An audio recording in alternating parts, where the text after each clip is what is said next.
Hey guys, welcome back to my channel UPSC Feeds. I hope you all are watching my videos enthusiastically and very happily. Today's topic is Union Executive, and here we have part 1, part 2, and we will cover both of them. ठीक है? तो union executive को हम quickly cover करेंगे और आप thoroughly इस video को देख लेना. I mean you can even pace up the speed and you can watch it. So अगर आपके पास टाइम कम है, if you are saving your time for some reason, then please आप जो है स्पीड तेज करके आप यहाँ पर देख लो. ठीक है. So without any further ado and delay I would like to start the video. Okay. First of all, I would like to say that please like, subscribe, and share my channel as much as possible. If I'm making some effort for you guys, then it's your responsibility to make me glad for something that I'm creating and that I'm making. Okay, so okay, without any further ado, I would like to start the video. So I should start now. Junior executive का part first हम पढ़ने वाले हैं, तो आपके साथ मैं भी पढ़ती रहूँगी. ये थोड़े बहुत मैंने पढ़ रखे हैं, बट पूरा नहीं पढ़ा है, तो let's cover it quickly. Okay. Union executive का पार्ट फर्स्ट हम पढ़ते हैं. अब प्रेसिडेंट उसमें होता है, हमें पता है एग्जीक्यूटिव में प्रेसिडेंट ऑफिस होगा ही, वाइस प्रेसिडेंट भी होंगे. ठीक है. प्रेसिडेंट को टाइटुलर हेड कहा जाता है ऑफ स्टेट. ठीक है. आपको पता होगा president is the highest, he is called is the first person of the country. ठीक है. First citizen. So these are the things. So इनकी जो एक पोजिशनल, इनकी जो एक यू कैन से जो इनका पोजिशन है, that is very sacred and highest in India. But power इनके पास बहुत ज़्यादा नहीं होती है. आई मीन बहुत कम होती है in comparison to prime minister. So ये सारी चीज़ें हैं. अब ये तो हम आगे पढ़ ही लेंगे, but the first thing that I am trying to make you understand that president is a sacred and very pivotal position. ठीक है.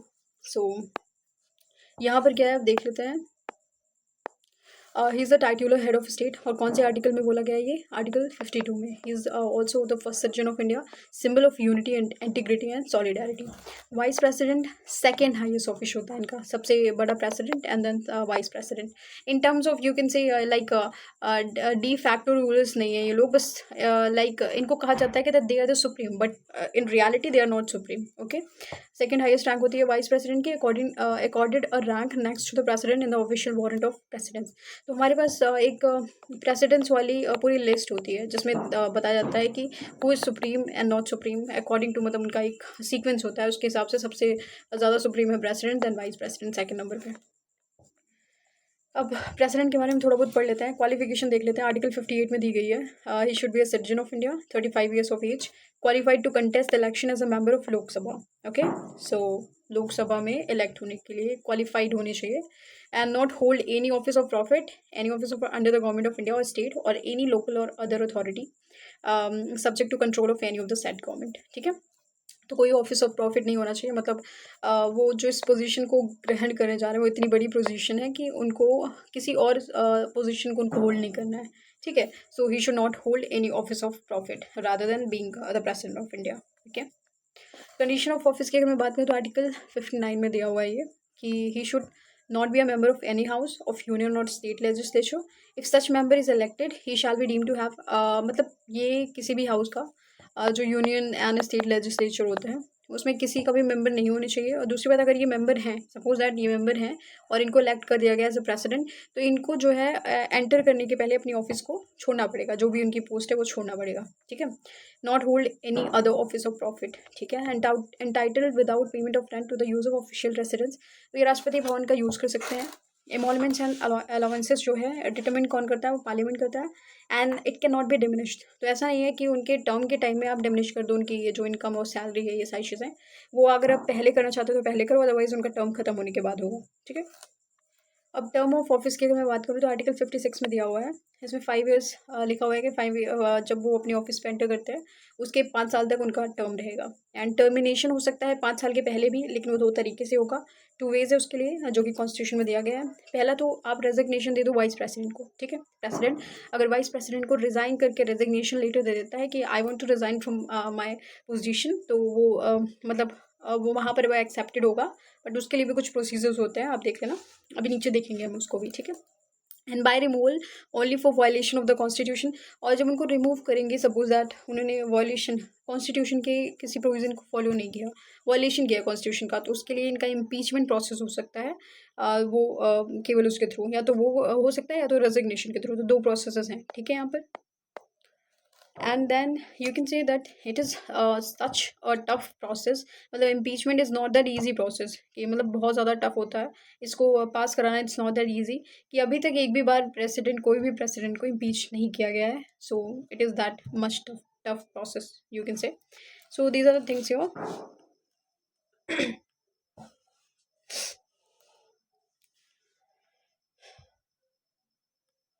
हम देख लेते हैं. अब हम देखते हैं इम्पीचमेंट प्रोसेस और procedure. The impeachment charges can be initiated by either house. ठीक है, ये सारी चीज़ें आप याद रखना कि आइदर हाउस में हो सकता है, नहीं हो सकता, तो दोनों हाउस में इनिशिएट हो सकता है. ठीक है. And these charges should be sign by 1/4 of the house. तो आप कोई भी चार्जेस लगा रहे हो प्रेसिडेंट के ऊपर कि इसकी वजह से इनको इम्पीच करना है, तो एटलीस्ट आपको पता होना चाहिए वो चार्जेस क्या हैं. और एटलीस्ट 1/4 मेंबर जो होने चाहिए ना उस पर्टिकुलर हाउस के, उनका सिग्नेचर, उनका कॉन्करेंस ज़रूरी है. ठीक है. That frame the charges. And और उनको 14 डेज़ की नोटिस देनी पड़ेगी. Should be given to the president. President को पहले 14 दिन की नोटिस दे दो. पहले ही बता दो उनको कि आपके लिए इम्पीचमेंट प्रोसेस हम स्टार्ट करने वाले हैं. ठीक है. After the impeachment resolution is pass by a majority of 2/3 of the total membership of that house, it is send to the other house. तो जिस भी हाउस में इनिशिएट हुआ रहेगा उसमें आपको मेजोरिटी चाहिए 2/3 मेंबर की. जो टोटल मेंबरशिप है उसका 2/3 चाहिए. ठीक है. और जब इतने लोग साइन कर देते हैं तो उसको अदर हाउस में आप भेजो, और फिर वो भी इन्वेस्टिगेट करेंगे जो भी चार्जेस हैं. ठीक है. The president has a right to appear and be presented at. President के पास राइट है कि वो अपने आप को बेगुनाह साबित करने के लिए, like he can provide some kind of जो भी है वो अपने आप को सही साबित करने के लिए कुछ वहाँ पर अपने एविडेंसेस शो कर सकते हैं, अपीयर कर सकते हैं, वहाँ पर अपने आप को रिप्रेजेंट कर सकते हैं. तो ये सारी चीज़ें हैं. If the other house also sustains the charges. अगर दूसरा हाउस जो है, सपोज दैट लोकसभा में स्टार्ट हुआ तो फिर राज्यसभा के पास भेजा जाएगा. अगर राज्यसभा में स्टार्ट हुआ, इनिशिएट हुआ है, तो फिर लोकसभा के पास भेजा जाएगा. सपोज दैट दोनों हाउसेज ने चार्जेस को सस्टेन कर दिया है, तो वो इम्पीचमेंट प्रोसेस जो है वो पास हो जाएगा. And passes the impeachment resolution by a majority of 2/3 जो मेंबर्स हैं और द टोटल मेंबरशिप उनके थ्रू. Then the president stand removed. President हट जाएंगे अपनी पोस्ट से. Stand removed from his office from the date on which the resolution is passed. ठीक है. अब इलेक्शन प्रोसीजर की हम बात कर लेते हैं. That was impeachment process. तो पहले आप देख लिए रिमूव कैसे करते हैं, अब देख लो इलेक्शन कैसे होता है. ठीक है. The president of India is elected by indirect election होता है इनका. ठीक है. By an electoral college in congruence with the system of proportional representation by means of STV. ये सबको पता है, सिंगल ट्रांसफरेबल वोट. लाइक इसमें प्रेफरेंसेस दी जाती हैं, उस प्रेफरेंसेस के हिसाब से यहाँ पे सेलेक्ट किया जाता है. एंड वोटिंग जो होती है वो सीक्रेट बैलेट के थ्रू होती है. अब इलेक्टोरल कॉलेज में कौन कौन मेंबर्स होते हैं ये इंपॉर्टेंट है. जितने भी होंगे सारे इलेक्टेड मेंबर्स होंगे प्रेसिडेंट को इलेक्ट करने के लिए. तो elected member of both houses, like Lok Sabha and Rajya Sabha. ठीक है. और लेजिस्लेटिव असेंबलीज जितने हैं उनके स्टेट के, उसके सारे इलेक्टेड मेंबर्स जो हैं वो होंगे. Elected member of legislative assembly of UT केवल दिल्ली एंड पुदुचेरी है. ठीक है. दो यूटीज़ हैं. And not included in college. कौन कौन से नहीं है, तो नॉमिनेटेड मेंबर्स हैं जो बिल्कुल नहीं होंगे. ठीक है. नॉमिनेटेड मेंबर कहाँ के, Lok Sabha, Rajya Sabha, legislative assembly of state and legislative assembly of Delhi and Puducherry, as well as elected and nominated member of the legislative council of states. ठीक है. सो चाहे इलेक्टेड ही हो, लेकिन अगर काउंसिल, लेजिस्लेटिव काउंसिल के मेंबर्स हैं, स्टेट लेजिस्लेटिव काउंसिल के, तो वो मतलब इसमें पार्टिसिपेट नहीं कर सकते in the election of president. ठीक है. मैनर ऑफ इलेक्शन की अगर मैं बात करूँ तो each member of the electoral college is given only 1 ballot paper. सबको एक एक प्रोवाइड करा जाता है. And the voter while casting his vote is required to indicate his preferences by marking 1 2 3 4 etcetera against the names of the. तो वही मैंने बोला ना, प्रेफरेंसेस दी जाते हैं 1 2 3 4 की तरह. This means that the voter can indicate as many preferences as there are candidates in the fray. In the first phase, the first preference votes are counted. पहली बार में जो first preference votes होते हैं उनको काउंट किया जाता है. In case a candidate secures the required quota, अगर required quota किसी candidate को मिल गया है तो he is declared elected. Otherwise, the process of transfer of votes is set in motion. ठीक है. The ballot of the candidate securing the least number of first preferences votes are cancelled, and his second preferences votes are transferred to the first preference votes of other candidates. तो मतलब ऐसे होता है कि जिसको सबसे कम फर्स्ट प्रेफरेंस में जिसको सबसे कम वोट मिले रहेंगे उसको तो तुरंत ही कैंसिल कर दिया जाएगा, और जो फिर सेकंड प्रेफरेंसेस वाले हैं उनको ट्रांसफर किया जाएगा as the first preference votes. उसके थ्रू इनको इलेक्ट किया जाएगा. ठीक है. तो this process continues till a candidate secures the required quota. ठीक है. Parliament regulate matters related to election of the president and vice president. तो प्रेसिडेंट और वाइस प्रेसिडेंट के इलेक्शन से रिलेटेड जो भी मैटर्स होते हैं उनको रेगुलेट कौन करता है, उनका रेगुलेशन करता है पार्लियामेंट. ठीक है. अब requirement for nomination for office of president. अब 50 इलेक्टर्स की ज़रूरत होती है as a proposer, 50 electors as a seconders की भी ज़रूरत होती है। ठीक है, इलेक्टर किसको बोलते हैं? जो कि इलेक्टोरल कॉलेज का मेंबर है उसको इलेक्टर बोलते हैं।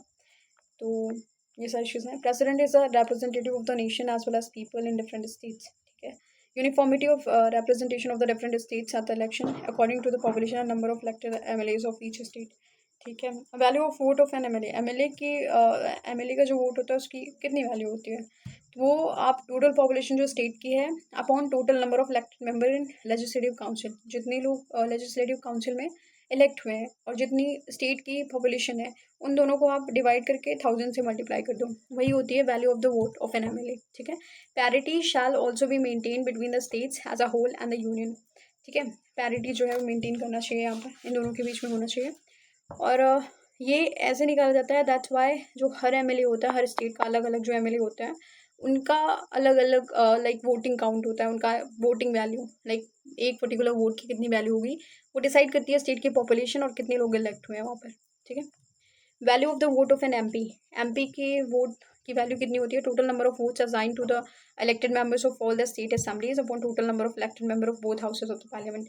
तो ये कर देंगे तो आ जाएगा।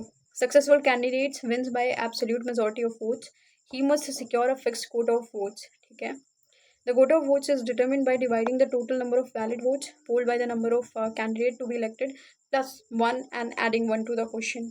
So these are the things like successful candidate जो होगा वो absolute majority जीतेगा। ठीक है, एब्सोल्यूट मेजॉरिटी से जीतेगा। He must secure a fix quota of votes, तो उसको एक fix quota of votes, fix number of votes मिल जाएंगे। And the quota of votes determine by dividing the, अब इसमें भी बताया गया आप कोटा ऑफ वोट्स कैसे डिटरमिन किया जाएगा, बाई जितने टोटल नंबर वैलिड वोट्स हैं अपॉन जितने कैंडिडेट्स हैं जो इलेक्ट हुए हैं उनको फिर प्लस कर दो आप one and plus one and adding one two the question. तो ये नीचे लिखा हुआ है ना, total number of valid votes polled upon 1 plus 1, that is 2 plus 1, something like that. Okay, vacancy of the office of president, condition of vacancy, जब उनका term expire हो जाता है 5 साल बाद तब वैकेंसी हो जाएगी। और जब उनका या तो suppose that resignation, death, impeachment हो गया, otherwise he become disqualified to hold office, तो इन सब सिचुएशन में, या फिर हो सकता है वो इल है, ठीक है, एब्सेंस है, वो इंडिया में है ही नहीं, तो ये सारी चीज़ें तब वैकेंसी होगी। और फिर उनके पर्टिकुलर प्लेस पे, लाइक प्रेसिडेंट के प्लेस पे कौन एक्ट करेगा, तो वो ऑब्वियस है वाइस प्रेसिडेंट करते हैं। तो election must be conducted before expiry of the term. If somehow election is delayed, the outgoing president continues to hold the office until his success or assumes until his successor जो होता है assumes the office। ठीक है, a vice president assumes the office until a new president is elected। Elections start to be held within 6 months of occurrence of the vacancy। ठीक है, vice president assume the, तो 6 महीने के अंदर election हो जाने चाहिए। जब वो पर्टिकुलर प्लेस जो पोजीशन है वो खाली होती है उसके 6 महीने के अंदर इलेक्शन हो जाना चाहिए। वाइस प्रेसिडेंट एज्यूम करेंगे office until the president resumes his duties. So these are the things here. Then in case the office of president is vacant, vice president assume the office, and in case of the vice president is also vacant, president absent है तो vice president उनके office को assume करते हैं, वो उनकी जगह पर बैठते हैं और सारी रिस्पॉन्सिबिलिटीज़ को देखते हैं। Suppose that vice president absent है, वैकेंट है उनकी पोस्ट, तो चीफ जस्टिस ऑफ इंडिया, ठीक है, and if that place is also vacant then senior most जज ऑफ सुप्रीम कोर्ट जो अवेलेबल रहेंगे वही एक्ट करेंगे as a president of India. So यहाँ पर आप देख रहे हो हायरार्की है कि कैसे कैसे करना है। पहले प्रेसिडेंट है, फिर वाइस प्रेसिडेंट है, फिर हमारे पास सुप्रीम कोर्ट के जो जज होंगे, ठीक है, सुप्रीम कोर्ट के चीफ जज होंगे and chief justice of India you can say CJI, and then जो हमारे सीनियर मोस्ट सुप्रीम कोर्ट के जज होंगे वो। ठीक है, power and functions of the president. अब एग्जीक्यूटिव पावर्स इनके पास क्या होती है? Article 53 clause 1 provides that executive powers can be exercised by the president either directly or through officers subordinated. Council of minister में मतलब ये दिया गया है कि इसमें आर्टिकल 74 में इसमें लिखा है कि जो काउंसिल ऑफ मिनिस्टर होते हैं they are responsible to the like prime minister. So ये सारी चीज़ें हैं। You can say on the aid and advice of the prime minister. ठीक है, so all executive actions formally taken in his name and can make rules manner in which orders are made and executed in his name. ठीक है, जो भी executive actions लिए जाते हैं वो फॉर्मली इनके नेम से लिए जाते हैं। And appoint prime minister PM and other ministers both hold office during his pleasure. ठीक है, अटॉर्नी जनरल ऑफ इंडिया को भी अपॉइंट करता है, कौन? प्रेसिडेंट करते हैं, एंड डिटरमिन करते हैं उनकी remuneration. He holds office during the pleasure of the president. ठीक है, pleasure of the president it doesn't mean कि जब मन के प्रेसिडेंट हटा सकते हैं, but when he found him guilty. ठीक है। अपॉइंट्स कैग, कैग को भी अपॉइंट करते हैं। द चीफ इलेक्शन कमिश्नर्स को भी करते हैं, अदर इलेक्शन कमिश्नर्स को करते हैं, chairman and member of UPSC को करते हैं। गवर्नर्स, स्टेट के गवर्नर्स को भी अपॉइंट करते हैं, chairman and member of finance commission को भी करते हैं, ठीक है। So these are the things here. He can also seek any information related to administration of affairs of the union and proposals for legislation from a PM, ठीक है। and can require PM to submit, even ये PM को submit करने के लिए कह सकते हैं कोई भी matter on which decision has been taken by minister, जिसमें इस मिनिस्टर ने कोई डिसीजन लिया है उस मैटर को सबमिट करने के लिए भी बोल सकते हैं president, which has not been considered by the council, ठीक है।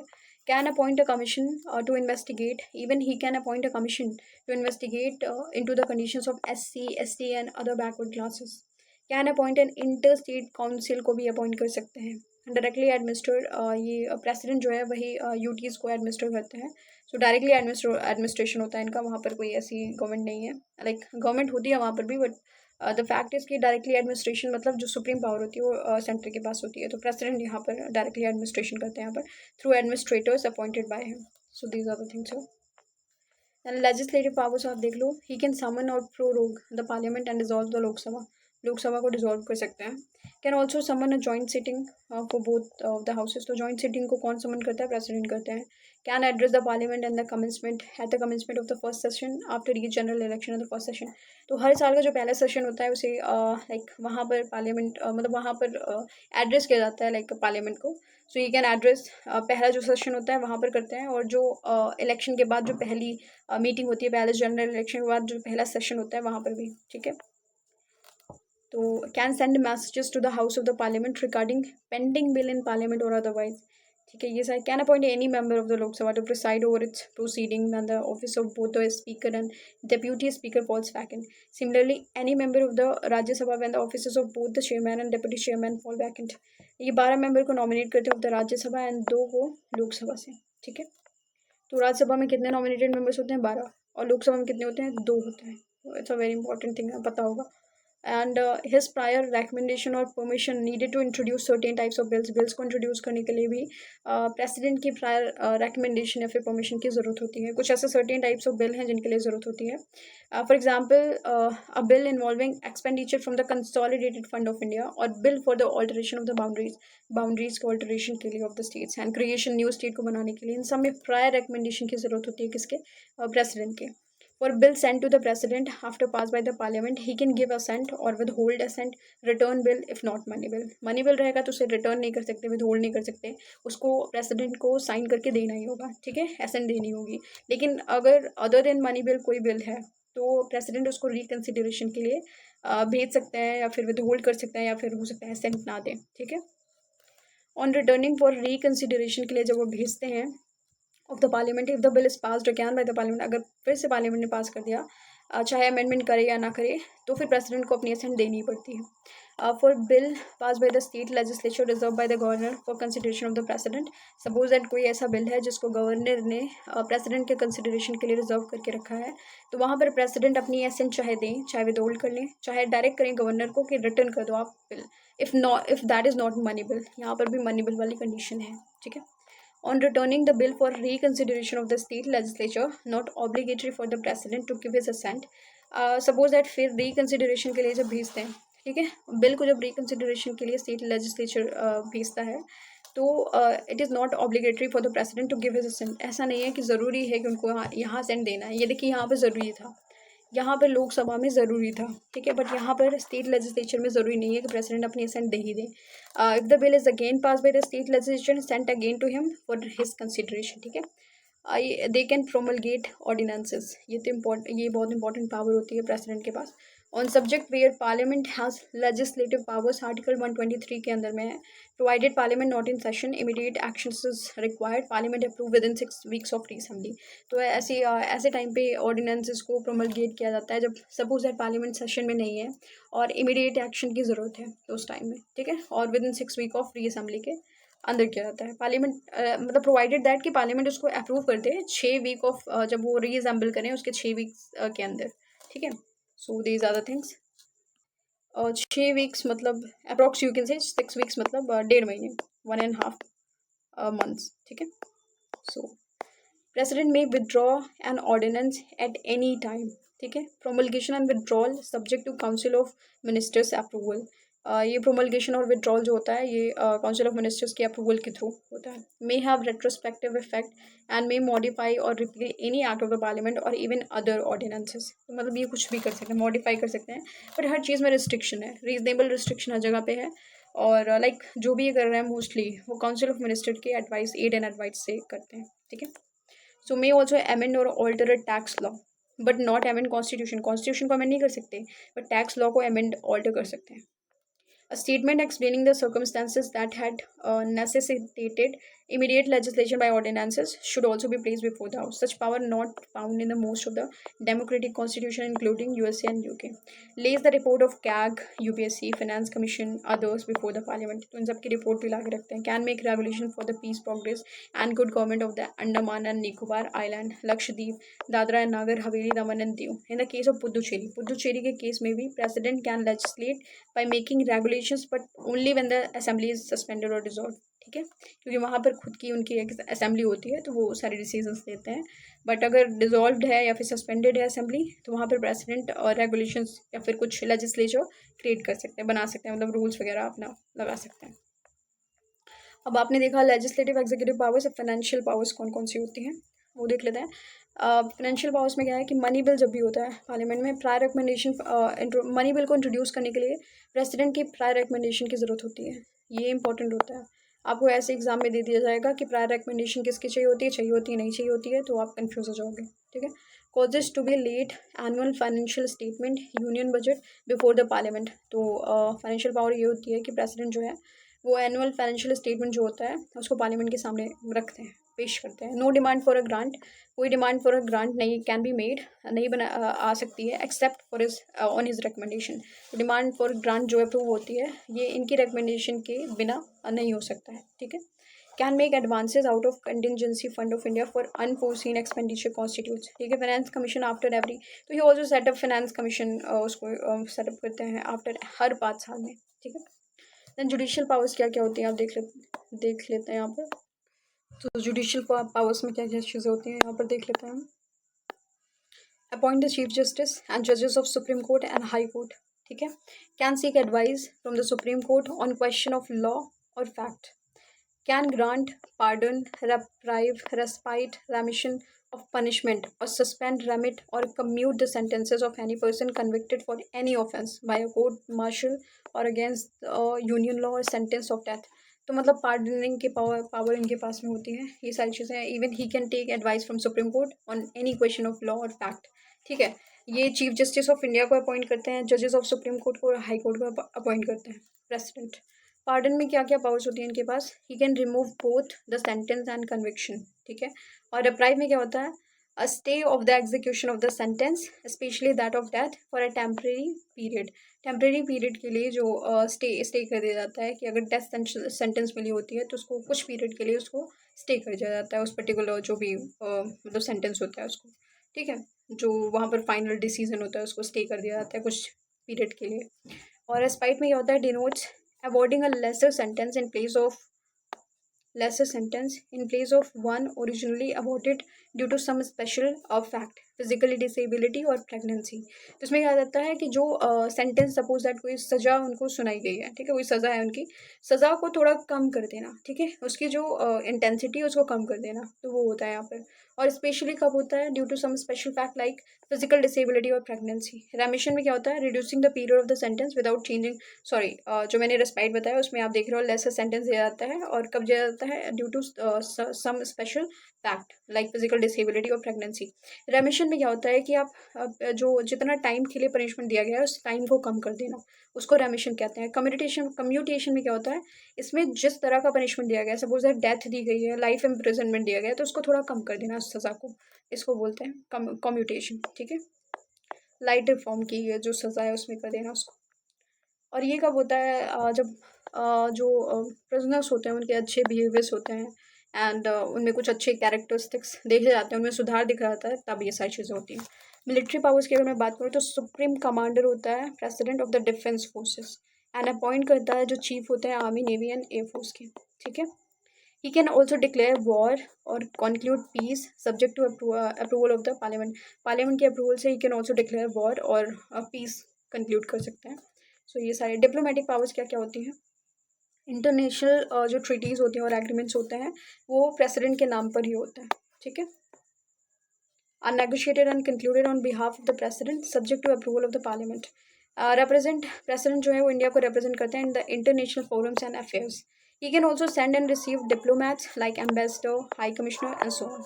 तो ये सारी इनकी डिप्लोमेटिक पावर्स होती हैं. इमरजेंसी प्रोविजनल पावर्स कौन कौन सी हैं इनके पास में. The constitution confers extraordinary power on the president to deal with national emergency जो होती है आर्टिकल 352 के अंदर. President rule 356 to 65 and 65 365 financial emergency article 360. तो इन सब को डील करने के लिए प्रेसिडेंट के पास एक्स्ट्रा ऑर्डिनरी पावर्स भी हैं. मतलब इस टाइम में उनके पास थोड़ी ज़्यादा पावर्स होती हैं. तो ये सारी चीज़ें हैं.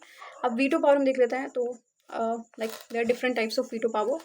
We have here 3 types majorly which is given here, but होते आई थिंक 5 हैं, बट यहाँ पर अभी 3 दिया हुआ है. हम इसको पढ़ते हैं. ठीक है. तो सबसे पहले कौन सी है.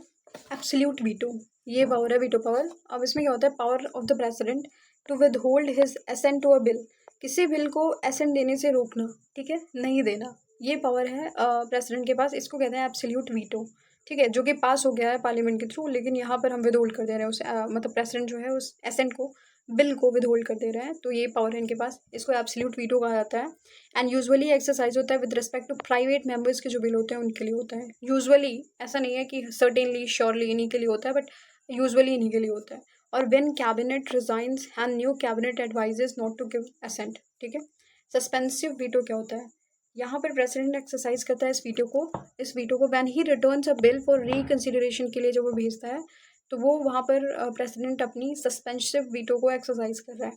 But veto is over ridden by repasses of the bill by the same ordinary majority and not a higher majority as required for the qualified veto in USA में qualified veto की ज़रूरत होती है, मतलब higher majority की ज़रूरत होती है अगर उस पर्टिकुलर वीटो को ओवर सपोज दैट कोई बिल है जो इन्होंने अभी रिकन्सिडरेशन के लिए भेजा है बट वो रीपास होके आ गया है, तो यहाँ पर अभी इनको वही सिंपल मेजॉरिटी से रीपास होके आ गया है, तो फिर पास करना पड़ेगा. ठीक है. और लेकिन अगर यूएसए की अगर मैं बात करूँ तो वहाँ पर पहले ही सपोज दैट सिंपल मेजॉरिटी से वो पास हुआ है, लेकिन अब उसको special majority like qualified veto के लिए हायर मेजॉरिटी की ज़रूरत होगी. ठीक है. तो यूएसए से थोड़ा सा अलग है. And not possess this veto in the case of money bills के केस में नहीं होता है. अभी हमने पहले भी देखा था कि मनी बिल्स रहेगा तो उसको प्रेसिडेंट को असेंट देना ही पड़ेगा. असेंट देना ज़रूरी होता है क्योंकि वहाँ पर प्रायर अप्रूवल से मनी बिल्स को इनिशिएट किया जा रहा है प्रेसिडेंट के प्रायर अप्रूवल से, तो फिर बाद में कोई मतलब नहीं बनता ना. पॉकेट वीटो की अगर मैं बात करूँ तो ये क्या होता है. नाइदर रेटिफाइज नॉट रिजेक्ट और रिटर्न द बिल. ये ना रेटिफाई कर रहा है ना रिजेक्ट करना रिटर्न कर रहा है बिल को, बट सिंपली अपने पास ये रख ले रहे हैं फॉर इंडेफिनिट पीरियड. तो अगर आप रख ले रहे हो प्रिजर्व कर ले रहे हो उस बिल को अपने पास, तो फिर भाई कोई मतलब नहीं है, बिल पास ही नहीं होगा ना for infinite amount of period of time you can say. So constitution does not prescribe. Constitution ने कोई टाइम लिमिट ही नहीं रखी है इसके लिए within which he has to take the decision with respect to a bill presented to him for his assent. USA में president के पास 10 दिन होते हैं उसको पास करने के लिए, बट इंडिया में ऐसा कोई प्रोविज़न नहीं है, तो दैट इज़ पॉकेट वीटो. आप उसको रिजर्व कर लो अपने पास, भेजो ही नहीं तो वो बिल कभी पास ही नहीं होगा. तो दिस इज अ थिंग. तो यहाँ पर आप देख रहे हो ना कि पॉकेट वीटो की पावर जो है प्रेसिडेंट के पास वो बहुत ही ज़्यादा अमाउंट में है. You can say it's an absolute power. Note no veto power with president for constitutional amendment bill. Constitutional amendment bill के लिए प्रेसिडेंट के पास कोई ऐसी वीटो पावर नहीं होती है. तो 24th Constitutional Amendment Act of 1971 made it obligatory for the President to give his assent to a Constitutional Amendment Bill. तो ये जो 24th Constitutional Amendment बिल है, इसके थ्रू 1971 में ये पास हुआ था, अमेंडमेंट एक्ट आया था. इसके थ्रू प्रेसिडेंट को ना मतलब अगर कोई कॉन्स्टिट्यूशनल अमेंडमेंट बिल है तो उस पर असेंट देना ज़रूरी है, मैंडेटरी है. Now will move towards constitutional position of the president. तो इसमें देख लेते हैं क्या है. 42nd कॉन्स्टिट्यूशनल अमेंडमेंट एक्ट हुआ है 1976 में. That made the president bound by the advice of the council of minister headed by the prime minister. तो काउंसिल ऑफ मिनिस्टर के एड एंड एडवाइस पे प्रेसिडेंट काम करते हैं. कई सारी चीज़ें. 44th constitutional amendment act 1978 authorize the president में return a matter once for reconsideration of his minister but the reconsidered advice shall be binding. तो रिकन्सिडर अगर हो चुकी है, उसको मिनिस्टर्स ने फिर से रिकन्सिडरेशन करके पास कर दिया है, तो बाइंडिंग होगा कि प्रेसिडेंट को उस पर असेंट देना है. ठीक है. President can act on his discretion, कब एक्ट कर सकता है, that is without the advice of the minister under the following situations. हम कौन कौन सी सिचुएशंस हम देख लेते हैं। तो अपॉइंटमेंट ऑफ, जब प्राइम मिनिस्टर की अपॉइंटमेंट करनी हो तो प्रेसिडेंट अपने मन से काम कर सकता है। When no party has a clear majority नहीं है इन द लोकसभा, और when the prime minister in office dies suddenly, तो अचानक से मर जा रहे हैं, एंड देयर इज़ नो, उनकी मृत्यु हो गई, and there is no obvious successor, ठीक है। Dismissal of the council of ministers when it can not prove the confidence of the Lok Sabha. Dissolution of Lok Sabha if the Council of Minister has lost its majority, ठीक है।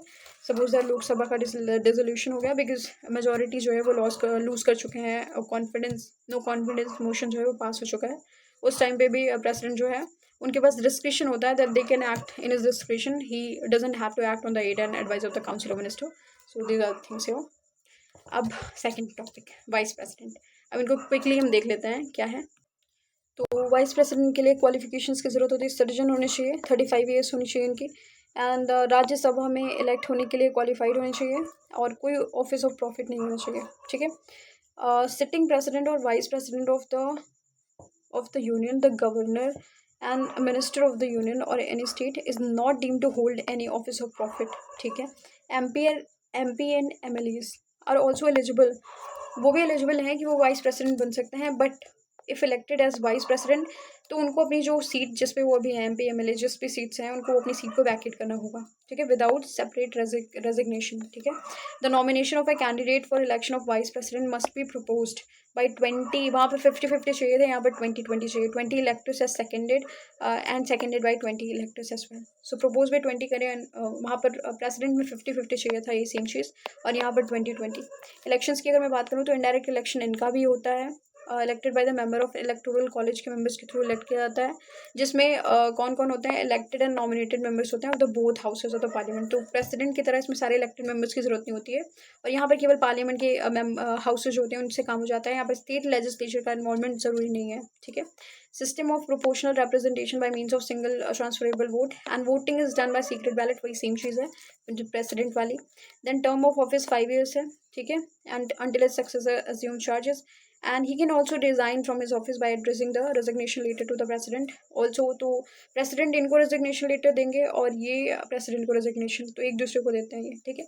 also eligible for re-election to that office, he may be elected for any number of term, ठीक है। तो कितनी बार भी elect हो सकते हैं, there is no not any boundary, or you can say not any boundation on how many time he can be elected at his post, ठीक है। सो वैकेंसी इन ऑफिस की अगर मैं बात करूँ, on the expiry of his tenure of 5 years, election to fill the vacancy must be held before the expiration of the term. या तो resignation दे सकते हैं, रिमूवल पे हो सकता है, इनकी डेथ जब होती है तब हो सकता है, otherwise for example when he becomes disqualified to hold office और when his election is declared void। In last 4 conditions, election to fill the vacancy should be held as soon as possible after the occurrence of the vacancy. The newly elected vice president remains in office for a full term of 5 years from the date। तो मतलब suppose that बीच से कोई vacancy हो गई last 4 conditions में, कोई vacancy हो गई, तो फिर सपोज दैट कोई नया वाइस प्रेसिडेंट इलेक्ट होकर आता है, तो उसको अपना फुल टर्म मिलेगा 5 साल का, ठीक है, जब वो एज्यूम करेगा चार्ज। तो ये सारी चीज़ें हैं। पावर्स एंड फंक्शंस की अगर मैं बात करूँ तो एक्स ऑफिशियल चेयरमैन होता है ये राज्यसभा का, कौन, vice president, and power and functions are similar to those of the speaker of the Lok Sabha. जितनी power speaker of the Lok Sabha के पास में होती है, उतनी चेयरमैन ऑफ राज्यसभा के पास में भी होती है, ठीक है। ही एक्ट्स एज प्रेसिडेंट की तरह एक्ट करते हैं, only for a maximum period of 6 month, 6 महीने के लिए कर सकते हैं maximum, and when a vacancy occurs, और तभी कर सकते हैं जब प्रेसिडेंट की सीट खाली है, और रीज़न हो सकता है resignation, removal, death, otherwise when the sitting president is unable to discharge his functions. So हो सकता है जो भी प्रेसिडेंट है वो एब्सेंस हैं, बीमार हैं, तो उन सब की वजह से वो आ नहीं पा रहे हैं, अपनी पोजीशन को होल्ड नहीं कर पा रहे हैं, अपनी ड्यूटीज़ को नहीं फॉलो कर पा रहे हैं, निभा पा रहे हैं, तो वाइस प्रेसिडेंट जो है उनके फंक्शंस को डिस्चार्ज करता है until the president resumes his office। While acting as president or discharging the functions of the president, the vice president does not perform the duties of the office of the chairman। तो अगर president की seat vacant है, तो वहाँ पर vice president जो है वो अपनी उनकी ड्यूटीज़ को डिस्चार्ज करेगा। लेकिन जब वो वाइस प्रेसिडेंट जो है प्रेसिडेंट की ड्यूटीज़ को डिस्चार्ज करेगा, तो वो अपनी ड्यूटीज़ लाइक चेयरमैन है राज्यसभा को, उस ड्यूटीज़ को फॉलो नहीं करेगा, उनको नहीं डिस्चार्ज कर सकता, उसके पास ये पावर नहीं है, ठीक है। During his period those duties are perform by deputy chairman, जो होगा राज्यसभा वो करेगा। अब रिमूवल की बात कर लेते हैं, तो इनके लिए भी इम्पीचमेंट की प्रोसेस होती है। नहीं होती है। फॉर्मल इम्पीचमेंट नहीं रिक्वायर्ड होता है इनके लिए, प्रेसिडेंट के लिए होता है, इनके लिए नहीं होता। They can be remove by resolution of the Rajya Sabha, Rajya Sabha के रेजोल्यूशन से रिमूव हो सकते हैं। That has been pass by an effective majority की ज़रूरत होती है। And agree to the Lok Sabha, Lok Sabha भी एग्री करना चाहिए, बट एटलीस्ट 14 डेज की एडवांस नोटिस उनको मिलनी चाहिए। And no ground mention in the constitution for his removal. So these are the things. And then second topic, that is union executive part 2, ये भी हम इसी वीडियो में कवर करेंगे as soon as possible, ठीक है। अब पीएम के बारे में यहाँ पर पढ़ेंगे, यहाँ पर हम पीएम के बारे में पढ़ेंगे। The PM is appointed by the president, ठीक है। प्रेसिडेंट अपॉइंट करता है पीएम को अंडर आर्टिकल 75 के अंडर ये लिखा हुआ है कि PM will be appointed by the president, okay. So leader of the majority party in Lok Sabha is appointed as the PM.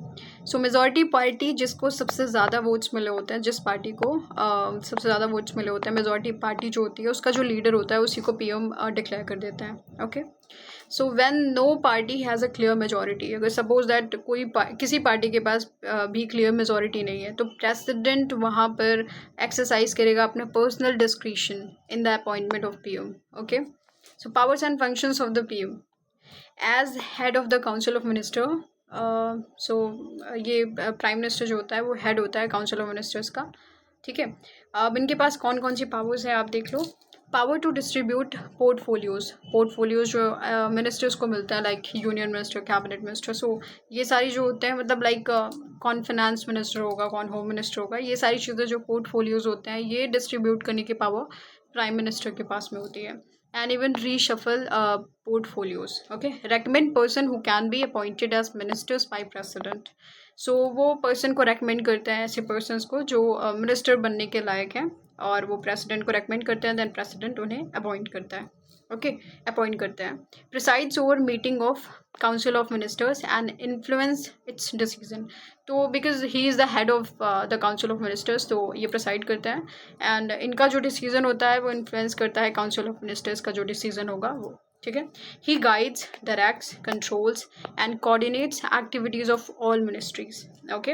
He can ask a minister to resign, he can bring about the collapse of council of minister by resigning from the office, ठीक है। Even जो है ministers को ये resign करने के लिए बोल सकते हैं from the office. So council of minister का कोलैप्स भी हो सकता है इनकी वजह से। So he has so much power, you can see here. So अब देख लीजिए प्रेसिडेंट के रिगार्डिंग इनका क्या रिलेशन है। Principal channel of communication between president and the council of minister is prime minister, and advises the president को advice करता है with respect to appointment of important officials. तो आप देख रहे हो जो डी फैक्टो रूलर है वो कौन है, वो पीएम है, ठीक है। तो यहाँ पर सारी पावर है पीएम के हाथ में, बट प्रेसिडेंट एक नॉमिनल हेड की तरह यहाँ पर काम कर रहे हैं, वर्क कर रहे हैं, okay. So communicate to president all decisions of council of ministers related to administration affairs of the union and proposals for legislation. And then in relation to parliament कौन कौन सी पावर्स हैं। He is the leader of the party in power, okay. Advises the president with respect to summoning and proroging of the session को summon करना है, prorogue करना है, उसको भी पीएम जो है प्राइम मिनिस्टर वो एडवाइस करता है प्रेसिडेंट को कि आप समन करो या प्रोरोग करो सेशन को। तो ये सारी चीज़ें। He can recommend resolution, even dissolution of the Lok Sabha can be recommended by him to the president at any time, किसी भी समय। Announces government policies on floor of the house, okay। Then role in international affairs। PM represent करता है India को in important international forums and platforms, meeting with counterparts from other countries, making speeches to diaspora etc, ठीक है।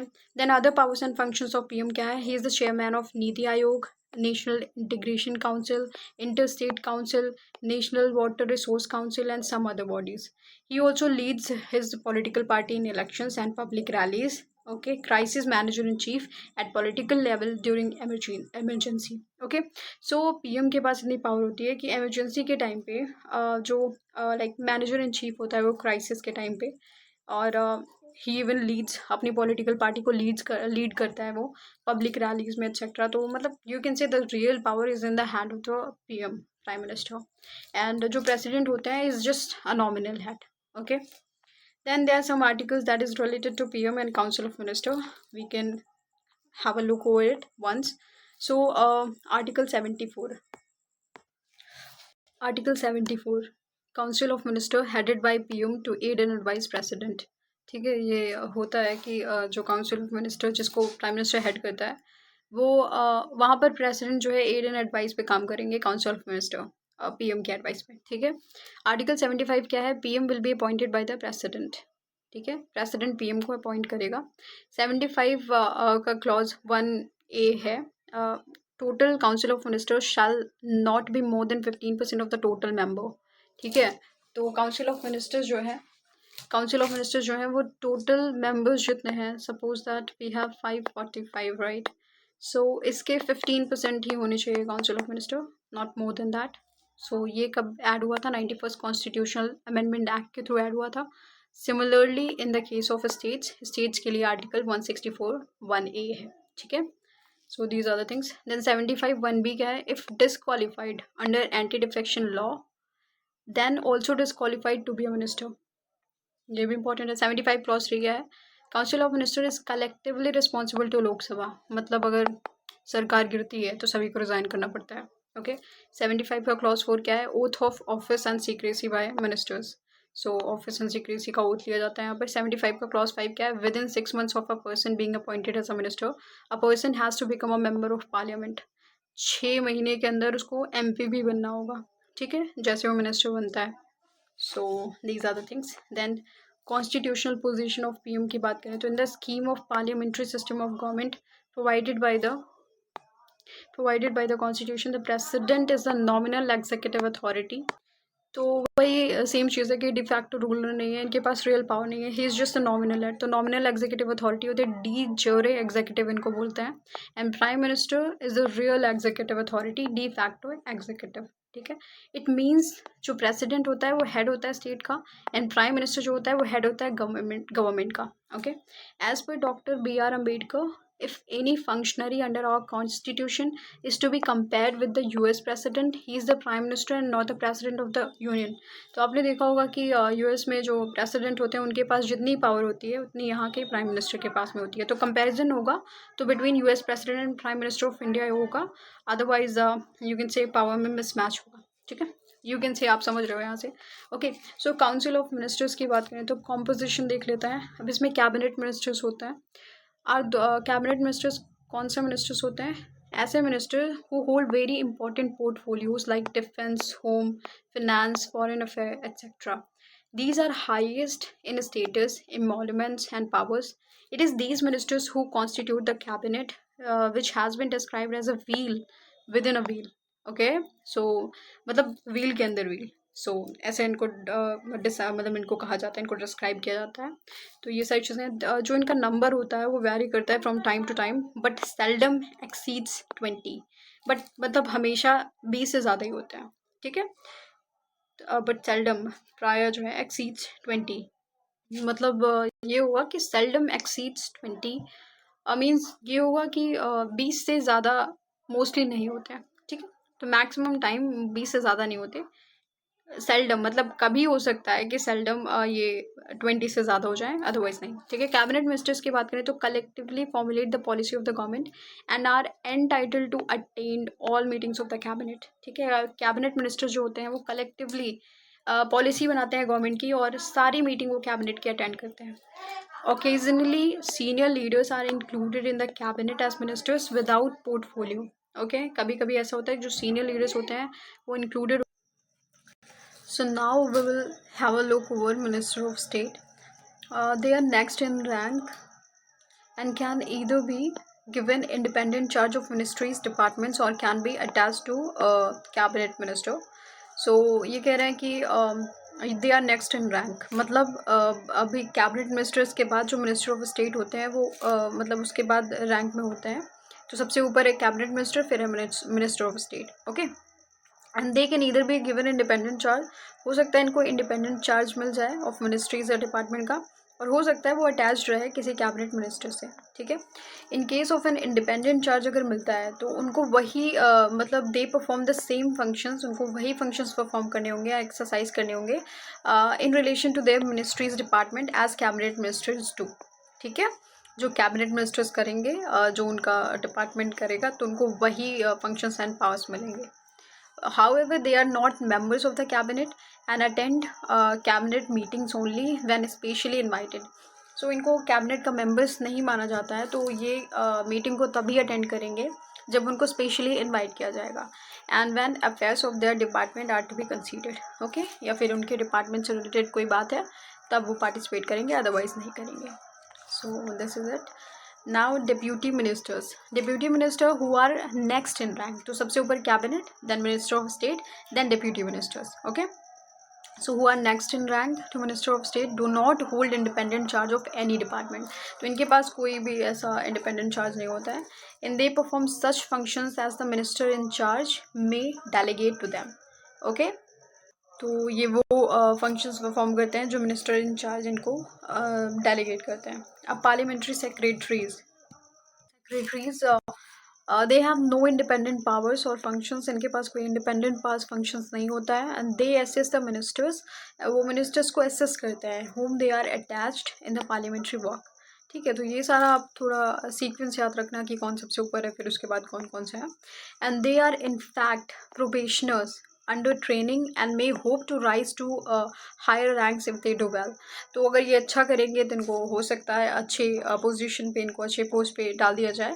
But basically in fact they are consider as probationers जो कि training कर रहे हैं. ठीक है. Functions of the council of minister अब देख लेते हैं. The main function of the council of minister are mainly to aid and advise the president. ठीक है, प्रेसिडेंट को एड एंड एडवाइज करना in the exercise of his functions. Since the ministry is the highest organ of the government of India, it determines all the policies related to country's administration. Okay, so it also has a responsibility. इनकी ये भी responsibility होती है कि ये internal and foreign policies को formulate करें, उनको बनाएं. ठीक है. पीस एंड प्रॉस्पेरिटी भी इनका एक मोटिव होता है. Depends largely on the policy formulated by the ministry. Okay. The ministers are not only the head of the executive departments but are also important members of the majority party in the legislature, or at least having majority support in the legislature. तो ministers जो होते हैं वो केवल head नहीं होते executive department के, but उनके वो इंपॉर्टेंट मेंबर होते हैं मेजॉरिटी पार्टी के. मतलब उनकी अच्छी खासी पोजीशन रहती है, तब उनको कैबिनेट मेंबर्स बनाया जाता है. ठीक है, उनको मिनिस्टर बनाया जाता है, और एटलीस्ट या फिर उनके पास कम से कम मेजॉरिटी का सपोर्ट होना चाहिए लेजिस्लेचर में. The ministry also plays a key role in determining the economic activity of the state. ठीक है. Currency, banking, commerce, trade, insurance, formulation and implementation of other plans are regulated and controlled by the ministries as well. Okay. फिर cabinet की बात करें तो constitutional provision article 352 में दिया हुआ है. कैबिनेट वहीं पर मेंशन्ड है, अदरवाइज एक्सप्लिसिटली वहाँ पर मेंशन्ड है, अदरवाइज कैबिनेट वर्ड हम कहीं नहीं देखेंगे, बट आर्टिकल 352 में है. ओके, वहाँ पर एक्सप्लिसिटली मेंशन्ड है, जो कि ऐड हुआ था 44th कॉन्स्टिट्यूशनल अमेंडमेंट एक्ट 1978 के थ्रू. एंड कैबिनेट वर्क करता है on the principle of political homogeneity. Okay. Collective responsibility होती है इनकी, मतलब कोई डिसीज़न लिया गया तो सब फॉलो करते हैं, और अगर गवर्नमेंट गिर रही है तो सबको साथ में रिज़ाइन करना पड़ेगा. तो these are like collective responsibility. तो सब मिलजुल कर काम कर रहे हैं, सारी कलेक्टिव रिस्पॉन्सिबिलिटी है, इसका मतलब ये होता है. And obliges the minister to hold the same views and champions the same policy. Differences between ministers are ironed out in the closed door meetings of the cabinet. Public में they must give the impression of solid unity. ठीक है. हो सकता है differences हो ministers के बीच में, but वो क्लोज डोर के अंदर जो अंदर की बातें वो अंदर रहेंगी, बट पब्लिकली वो शो करेंगे कि हमारे अंदर सॉलिड यूनिटी है. So these are the things here. Function of the cabinet की अगर मैं बात करूँ तो the cabinet is responsible for policy formulation के लिए. ठीक है, पॉलिसी बनाते हैं both with regard to national matters. Okay. So all policy जो डिसीजंस होते हैं वो ले जाते हैं कंसेंसस के थ्रू, सबकी सहमति के थ्रू. ठीक है, कंसेंसस होता है उसके through, and are conveyed by the prime minister to the president. Okay. Legislative powers अब देख लेते हैं. ऑल द मिनिस्टर्स जो होते हैं are member of parliament, MP होते हैं. ठीक है, and thus participate in legislation. Most of the bills जो होते हैं इंट्रोड्यूस जो होते हैं पार्लियामेंट में मिनिस्टर्स के थ्रू, हमेशा वो पास हो जाते हैं. ठीक है, are pass by the parliament because of the support they enjoy, क्योंकि उनके पास अच्छा खासा सपोर्ट होता है, वो मेजॉरिटी पार्टी से बिलोंग कर रहे होते हैं, उनके पास सपोर्ट होता है. Even PM is also the member of head, तो उनका सपोर्ट होता है. तो मोस्टली जो मिनिस्टर्स जो बिल इंट्रोड्यूस करते हैं वो पास हो जाते हैं. Okay. The bills to be introduce by the ministers are considered by the cabinet and then approved. तो पहले कैबिनेट उसको कंसीडर करता है और उसके बाद अप्रूव करता है। ओके, कैबिनेट जो है may takes the changes, cabinet changes कर सकता है जो भी उसे लगता है कि बिल अगर कोई बिल प्रपोज हुआ है उसमें कुछ चेंजेस करने हैं तो कैबिनेट कर सकता है अगर उसे लगता है कि नेसेसरी है।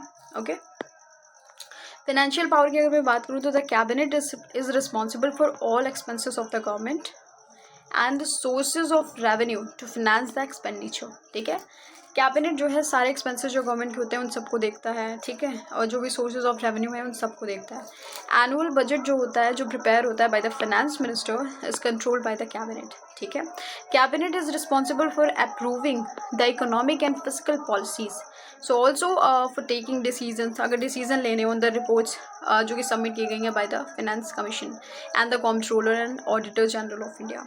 So these are the things.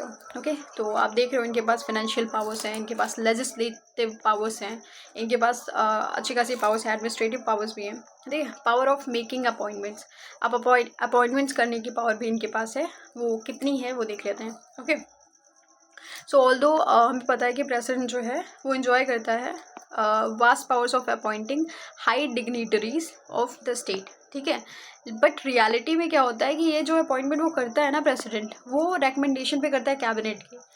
तो यू कैन सी प्रेसिडेंट भले अपॉइंट कर रहा है बट उसके पास इतनी वीटो पावर, यू कैन से उसके पास इतना डिस्क्रिप्शन नहीं है कि वो खुद से अपॉइंटमेंट कर दे, वो रिकमेंडेशन पे कर रहा है कैबिनेट के।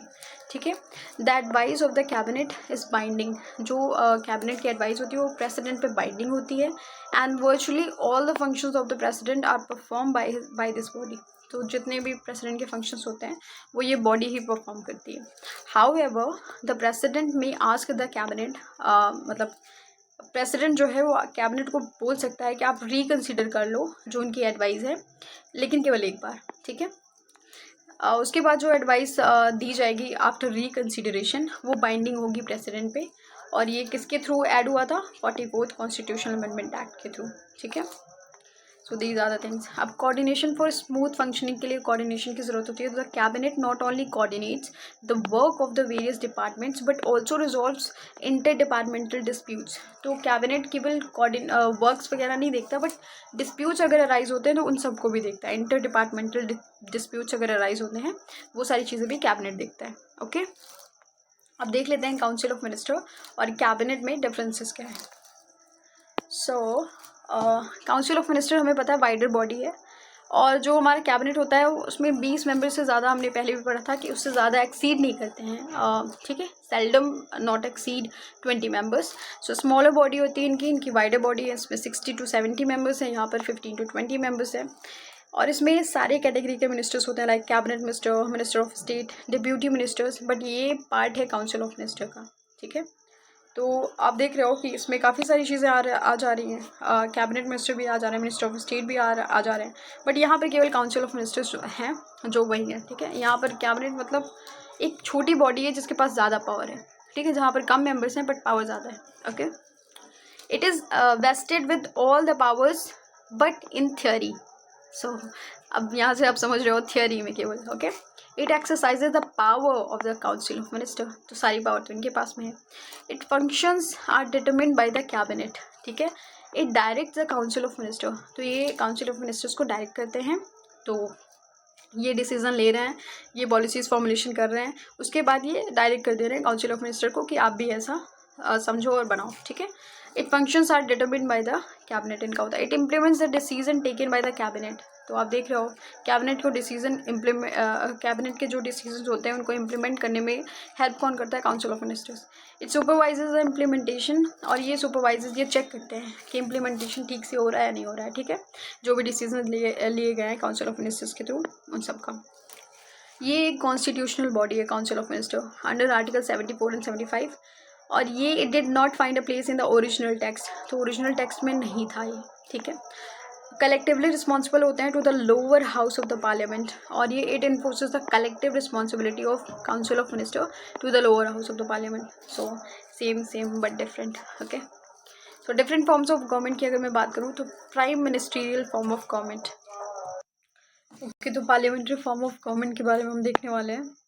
Okay, so it is a parliamentary form of government in which prime minister dominate करता है ओवर द कैबिनेट। ठीक है, प्राइम मिनिस्ट्रियल में ऑब्वियस है, प्राइम मिनिस्ट्रियल नाम ही है, तो प्राइम मिनिस्टर डोमिनेट करेगा। ठीक है, पार्लियामेंट्री फॉर्म ऑफ गवर्नमेंट में प्राइम मिनिस्टर डोमिनेट करता है over the cabinet. It is seen where when a single party enjoys an absolute majority. ऐसा देखा गया है कि जब एब्सोल्यूट मेजोरिटी होती है सिंगल पार्टी के पास में लोकसभा में या फिर तो पीएम जो है वो फर्स्ट लेवल लीडर होता है ऑफ द पार्टी, और he has led the party to electoral victory. या तो हो सकता है उसकी वजह से वो पार्टी को ज़्यादा वोट्स मिले हैं, या फिर हो सकता है कि वो उसके पास लाइक फर्स्ट लेवल लीडर है द पार्टी का। ठीक है, डिसीजंस जो होते हैं पीएम के वो accepted by the cabinet, cabinet उसे एक्सेप्ट करता है। दो the decisions taken in this context is not necessarily collective. हो सकता है वो कलेक्टिव डिसीजन ना हो, सबका सपोर्ट ना हो उसमें, and thus can be seen as against the spirit of parliamentary democracy. तो हो सकता है वो स्पिरिट ऑफ पार्लियामेंट्री डेमोक्रेसी के अगेंस्ट में हो। दो एडवांटेज एडवांटेज ये है कि that decision making become faster which is very important during emergency situation. तो इसमें ये है कि कैबिनेट रहती है, छोटी बॉडी है, तो वहाँ पर डिसीजन मेकिंग फास्टर हो जाता है। ठीक है, एमरजेंसी सिचुएशन में। However there is possibility ये भी है कि डिसीज़न जो कि हेस्टी मैनर में लिए जा रहे हैं, जो जल्दी जल्दी में लिए जा रहे हैं, और may be taken to secure the political future of the PM rather than serving the interest of the nation. तो हो सकता है वो इंटरेस्ट मतलब नेशन सर्विंग के इंटरेस्ट में ना हो, नेशन के इंटरेस्ट में ना हो, बट हो सकता है वो political future of the PM के इंटरेस्ट में हो।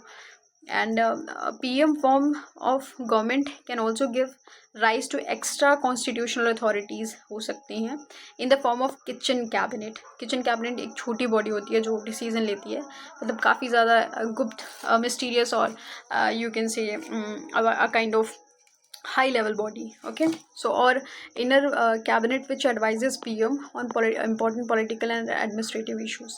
so these are the things। then cabinet form of government हम देख लेते हैं। ये ऐसी गवर्नमेंट होती है जहाँ पर parliamentary with in the parliamentary form of government in which the cabinet dominate करता है ओवर द पीएम। तो अभी आपने यहाँ पर देखा प्राइम मिनिस्ट्रियल में प्राइम मिनिस्टर डोमिनेट कर रहा है, बट यहाँ पर कैबिनेट वाले में कैबिनेट डोमिनेट करेगा, मतलब there is approx 20 people, 15 to 20 people who will dominate. तो एक पर्सन के पास पावर्स नहीं रहेंगे, बट 15 to 20 पीपल्स के पास में रहेंगे।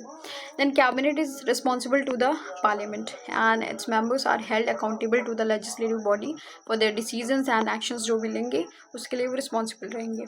ठीक है, the decision taken by the cabinet are truly collective. वो कलेक्टिव होगा बिकॉज वहाँ पर आपको पता है ना कि कोई एक पर्सन डिसीजंस नहीं ले रहा है, वहाँ पर 15 से 20 लोग वो डिसीजंस लेंगे। ठीक है, अब केयर टेकर गवर्नमेंट क्या होती है? A caretaker government is one which comes into existence when the Council of Ministers loses the confidence of Lok Sabha, और when Lok Sabha stand dissolved, और when PM dies। तो care taker government तब होती है जब या तो PM prime minister की डेथ हो जाए, या फिर लोकसभा जो है वो डिसॉल्व हो चुकी हो, या फिर जो है जो काउंसिल ऑफ मिनिस्टर है वो लोकसभा में अपना कॉन्फिडेंस लूज कर ले। मतलब ओवरऑल कहना चाह रहे हैं कि या तो गवर्नमेंट गिर जाए। ठीक है, गवर्नमेंट मतलब अपना मेजोरिटी सपोर्ट जो है वो बना ना पाए, तो उसके बाद ऐसा होता है। फिर caretaker government is the government in interregnum government in transitional phase and it last till a new government is formed. ठीक है, तो जो केयर टेकर गवर्नमेंट होती है वो तब तक रहती है जब तक नई गवर्नमेंट फॉर्म नहीं हो जाती। Care taker government comes into existence, ये एग्जिस्टेंस में आई बिकॉज ऑफ आर्टिकल 74 जो कहता है कि president shall have a council of minister होना चाहिए to aid and advice him. Okay, article 74 legitimized caretaker government. Article 74 ही लेजिटिमाइज करता है caretaker government in India. Through caretaker government as such has not been discussed in the Indian constitution. ऐसा लिखा नहीं है कि care taker government होनी चाहिए, बट ऐसा लिखा है कि काउंसिल ऑफ मिनिस्टर्स होने चाहिए to aid and advice president. तो उसकी वजह से केयर टेकर गवर्नमेंट फॉर्म हो जाती है। Supreme court clarified in 1971 that care taker government is a government out of necessity. तो मतलब ये जब ज़रूरत होती है तब की गवर्नमेंट है, ये सुप्रीम कोर्ट ने कहा था 1971 में। रोल और फंक्शंस जो होते हैं केयर टेकर गवर्नमेंट के are govern by the conventions के थ्रू गवर्न होते हैं। It is just to carry out day in day routine administrative task and not supposed to take critical decisions since it does not enjoy the confidence of Lok Sabha। तो जब लोकसभा में इनकी confidence नहीं रहती, जब they are not they doesn't enjoy the confidence of Lok Sabha, उस time ये critical decisions नहीं ले सकते हैं, ठीक है.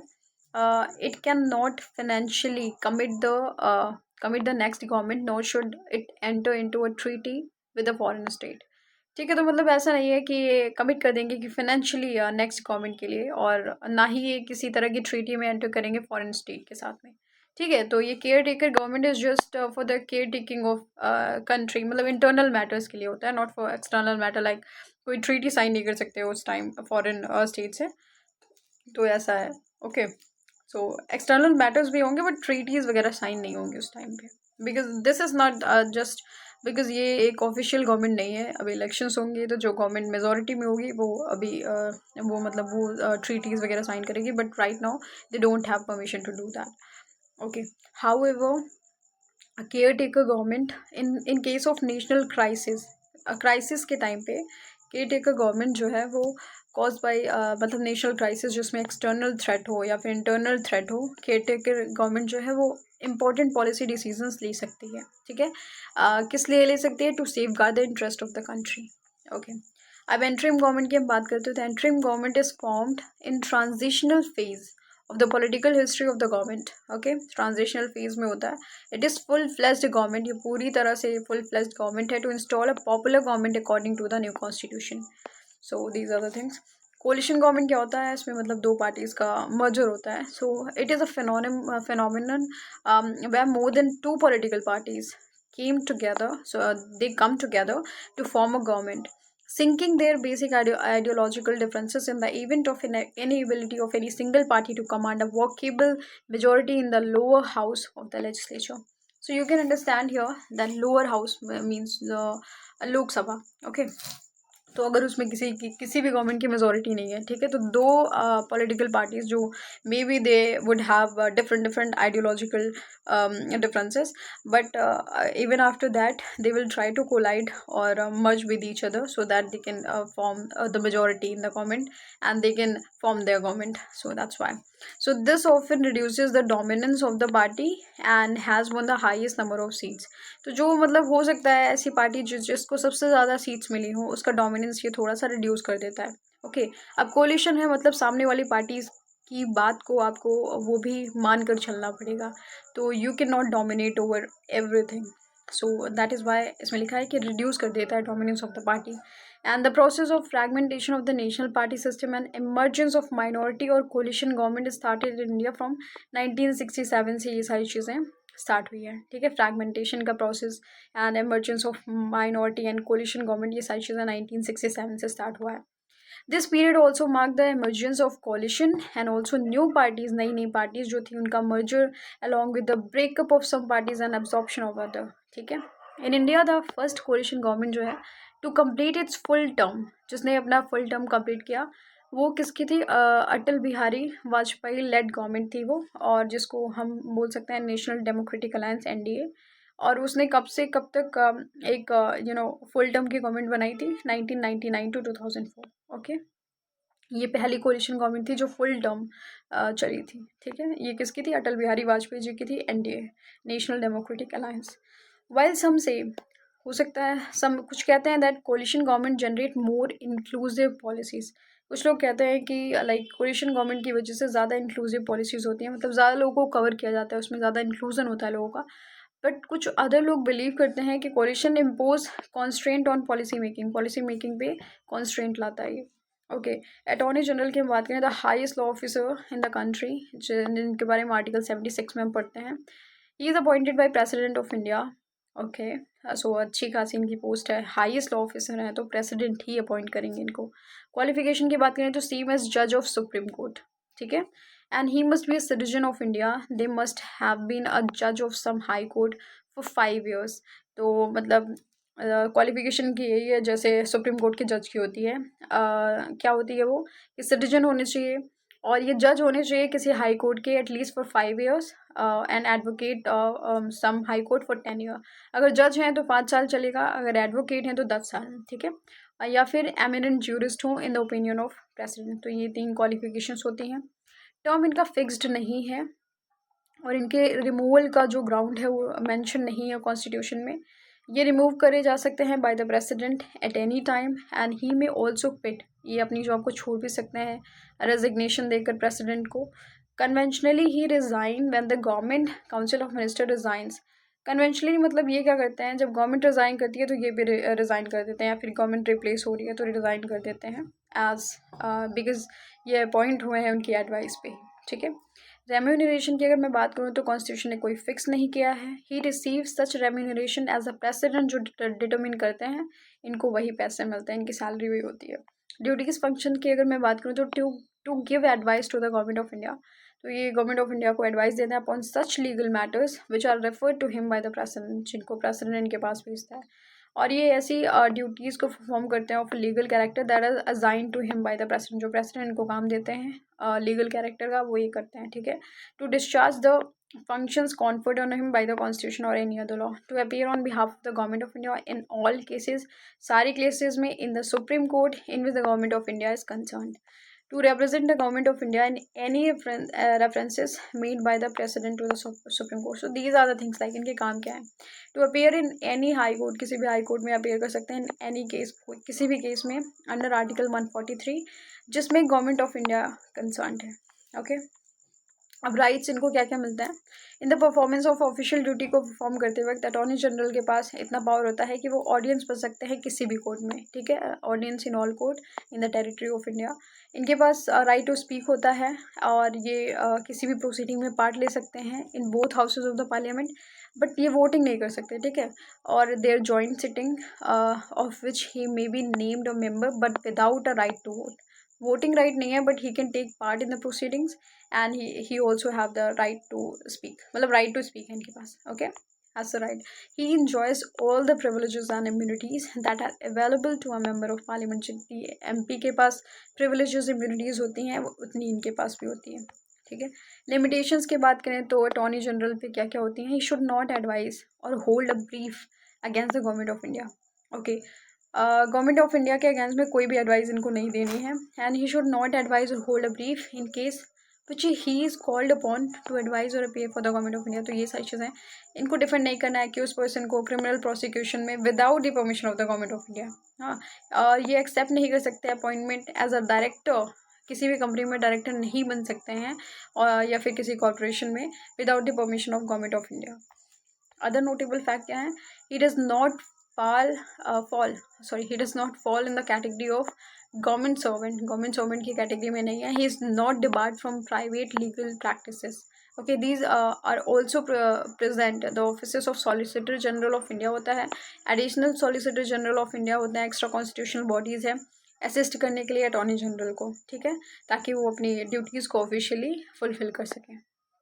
सो 2017 में दिल्ली हाई कोर्ट ने रूल किया, उसने रूलिंग दिया दैट ऑफिस जो अटॉर्नी जनरल का होता है वो RTI एक्ट के एम्बिट में नहीं आएगा, not come under the ambit of RTI act. It is not because ये कोई पब्लिक अथॉरिटी नहीं है under section 2H of the act. So attorney general gives consent for contempt of court proceeding. Okay. So this is it. This is the end of the video because अब दोनों executive जो part 1 part 2 था हमने दोनों ख़त्म कर लिया है। And this is a time that I have to end the video because काफ़ी लॉन्ग वीडियो हो जा रही है, बिकॉज आप पूरा एग्जीक्यूटिव पढ़ रहे हो और इसमें बहुत सारी चीज़ें आपने कॉम्प्रिहेंसिव कवर किया है, तो ये थोड़ा टाइम टेकिंग तो हो ही जाता है। At the last I want to say that please like, subscribe and share my channel as much as possible, and it's been I'm literally grateful talking to you all. Okay, so that is it. Thank you. Bye bye.